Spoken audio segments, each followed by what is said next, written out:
اللہ تعالیٰ نے انسان کو بنایا ہے اور انسان بھولتا بار بار ہے اور خطائیں بھی بار بار کرتا ہے۔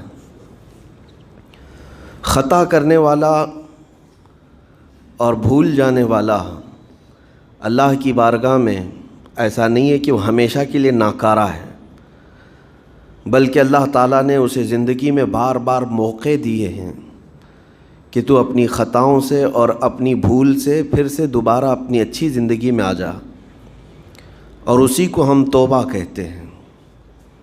توبہ کا جو آپشن رکھا گیا ہے انسانوں کے لیے، مسلمانوں کے لیے خاص طور پر، بہت ہمت والا ہے دروازہ ہے، بہت ہمت والا دروازہ ہے۔ اور اسی وجہ سے حدیث پاک میں یہ ہے کہ گناہ کرتا ہے بندہ، پھر توبہ کرتا ہے، پھر گناہ کرتا ہے، پھر توبہ کرتا ہے، یہ کرتا رہتا ہے۔ فرشتے اللہ کی بارگاہ میں عرض کرتے ہیں کہ مولا یہ تو بار بار وہی کرتا ہے، پھر توبہ کرتا ہے۔ اگر ہمارے ساتھ کوئی غلطی ایک بار دو بار کر دے، تیسری بار تو ہم اسے چھوڑیں گے بھی نہیں۔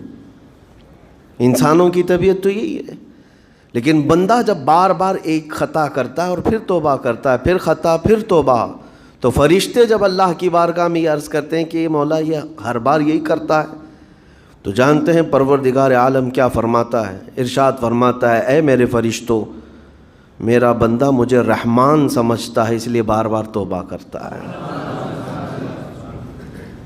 مجھے وہ ارحم الراحمین سمجھتا ہے، ورنہ کون بار بار اللہ تبارک و تعالیٰ کی بارگاہ میں دروازہ کھٹکھٹاتا۔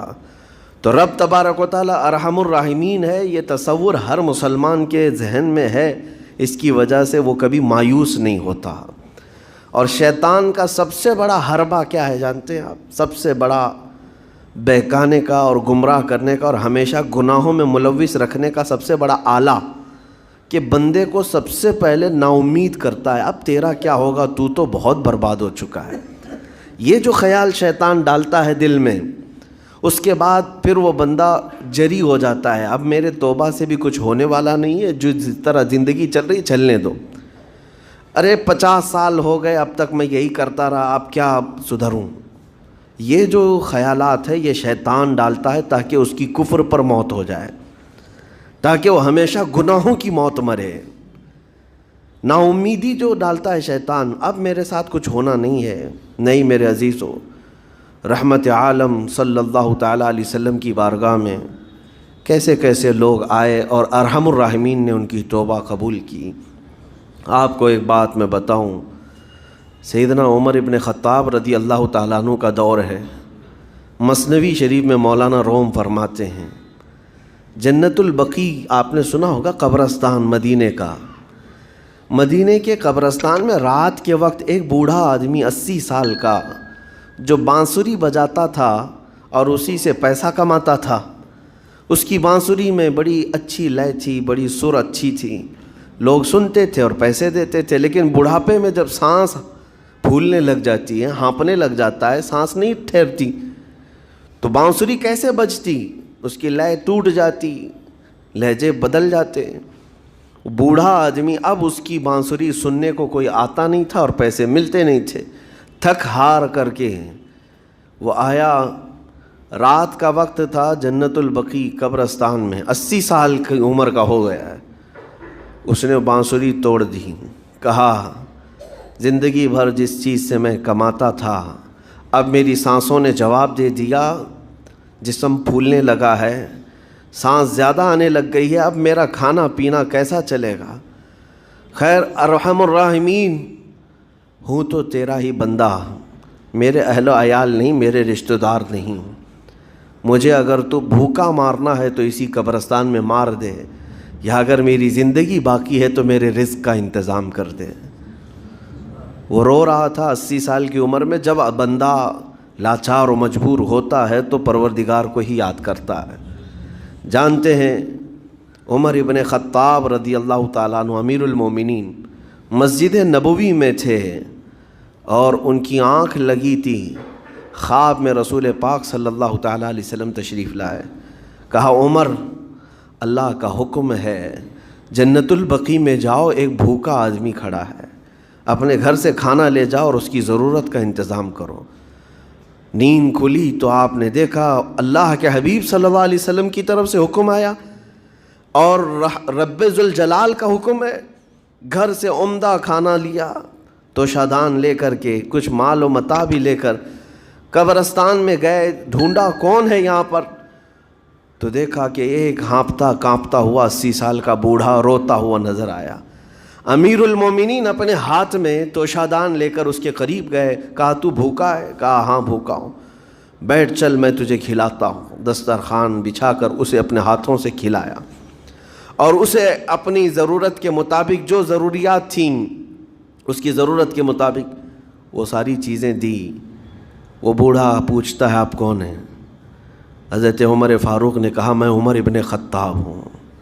وہ ڈر گیا، حضرت عمر سے کون نہیں ڈرتا تھا کہ کہیں یہ کھلا پلا کر کے مجھے کوڑے نہ ماریں کہ زندگی بھر بانسری بجانے والا آج پکڑا گیا ہے، ہاں آج مجھے یہ سزا نہ دے دے۔ وہ کانپنے لگا، کہا کہ آپ یہاں کیسے؟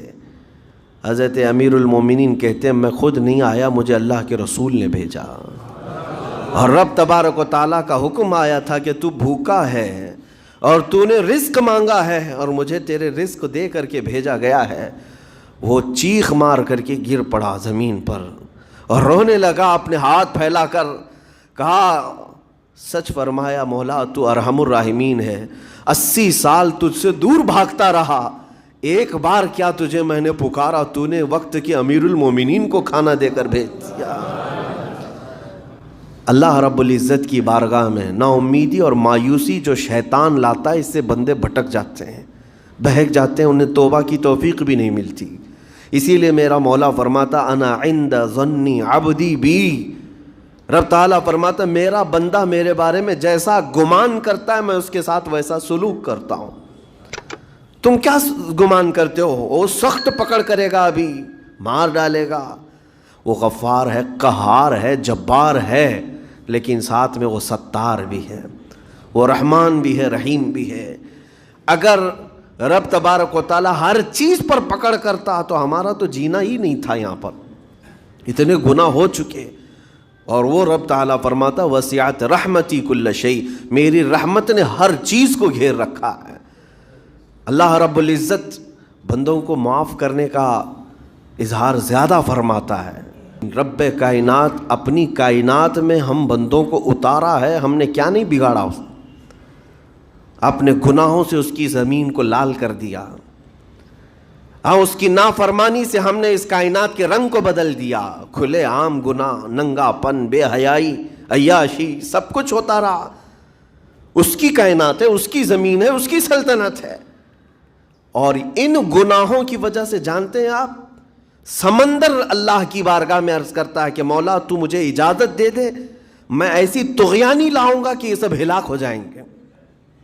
ہوائیں اللہ سے اجازت مانگتی ہیں تو مجھے شدت دے دے، میں اتنا تیز اڑاؤں گی کہ ان کے پرخچے اڑ جائیں، لیکن جانتے ہو اللہ کی طرف سے جواب کیا آتا ہے؟ سمندر کو بھی رب تعالیٰ فرماتا ہے، ہواؤں کو بھی کہتا ہے رب تعالیٰ رک جاؤ، میں میرے بندوں کے انتظار میں ہوں، میرے بندوں کی توبہ کے انتظار میں ہوں کہ میرے بندے میرے پاس لوٹ آئیں گے۔ اسی لیے اللہ کے حبیب صلی اللہ تعالیٰ علیہ وسلم ارشاد فرماتے ہیں اللہ تعالیٰ کو سب سے زیادہ خوشی کس بات کی ہوتی ہے جانتے ہیں؟ رب تعالیٰ اپنے بندوں سے کب خوش ہوتا ہے؟